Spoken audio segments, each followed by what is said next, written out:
Tahun 2020, dunia digemparkan dengan sebuah makhluk mikroskopik yang kejam, sebut saja COVID-19 atau virus corona. Menurut data dari WHO, per 8 Oktober, menunjukkan 36 juta manusia di seluruh dunia telah terjangkit virus corona dan 1 juta diantaranya telah meninggal dunia akibat virus ini. Di Indonesia sendiri, telah dikonfirmasi 320.000 pasien terjangkit virus corona dan 11.000 diantaranya telah meninggal dunia. Jakarta menjadi provinsi dengan jumlah kasus positif terbanyak di Indonesia, yaitu mencapai 83.372 kasus atau 26% dari total kasus di Indonesia.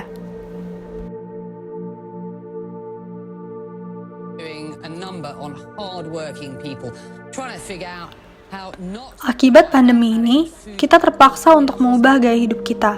Contoh paling besarnya yaitu kehidupan yang dilakukan dari rumah, mulai dari bekerja, belajar, olahraga, dan lain-lain.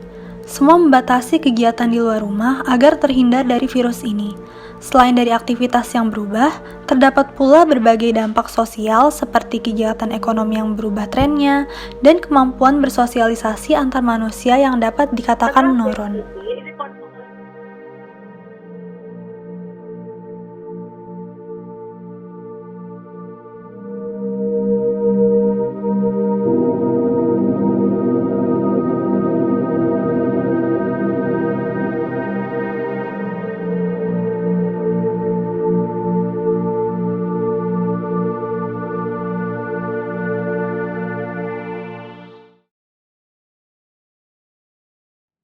Capek nggak sih di rumah terus? Pengen jalan-jalan, ketemu teman-teman, dan aktivitas normal lainnya seperti sebelum pandemi.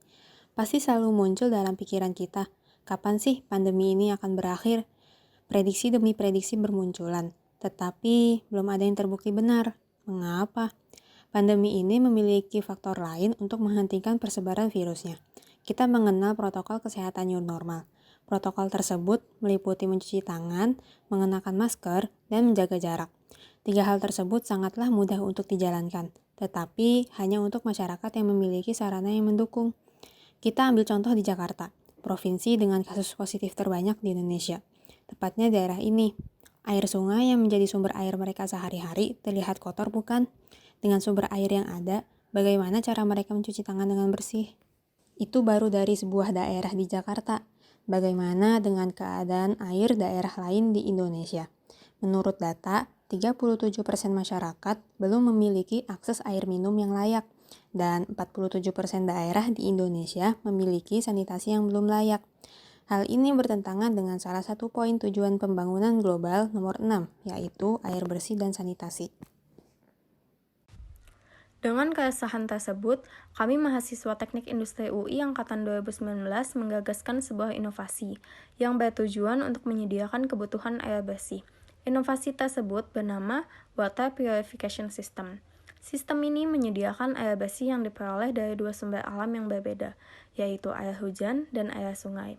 Air hujan ditampung kemudian disalurkan ke sebuah tangki, sedangkan air sungai dialirkan menggunakan pipa dan melalui proses penjernihan dengan menggunakan bahan ijuk, pasir, arang kelapa, dan batu kerikil.